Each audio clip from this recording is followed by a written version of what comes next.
The Strait of Hormuz continues to be a focal point with the war with Iran, and President Trump says that a new U.S. effort to escort stranded ships out of that strait is set to begin today. CBS News correspondent Bradley Blackburn joining us from New York with the latest efforts to end the war. Bradley, good morning.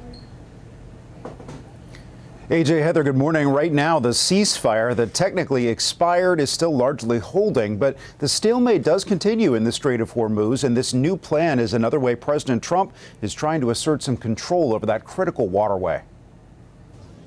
President Trump says the U.S. will launch an effort today to guide stranded ships from the Strait of Hormuz. In a social media post Sunday, the president said neutral and innocent countries have been affected by the Iran war. He wrote, quote, "We have told these countries that we will guide their ships safely out of these restricted waterways so that they can freely and ably get on with their business." Over the weekend, the president was asked whether he might restart military strikes on Iran. If they misbehave, if they do something bad, but right now, we'll see. On CBS's Face the Nation, Margaret Brennan asked Colorado Democratic Congressman Jason Crow if the U.S. can end the conflict without clearing the Strait of Hormuz.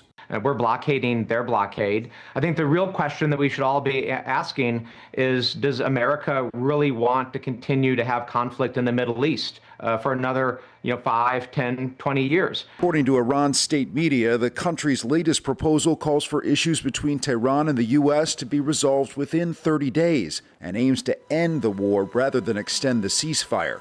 The conflict, now in its third month, has contributed to rising gas prices. Even if the strait were to open today, getting supplies to where they're needed and resuming the normal functioning of the system is going to take some time. Chevron chairman and CEO Mike Wirth says he expects high energy prices will persist for some time. Effectively closed the Strait of Hormuz after the U.S. and Israel launched the war, but that closure and the subsequent U.S. blockade is also pinching Iran's oil industry. Analysts say that it may have to slow or stop production from some wells because Iran can't export the oil. And it's not like turning off the tap, Heather and AJ. Once the wells are shut, they may not restart. Right, and you can see the Chevron CEO even saying that as well, getting it going. All right, Bradley, thank you.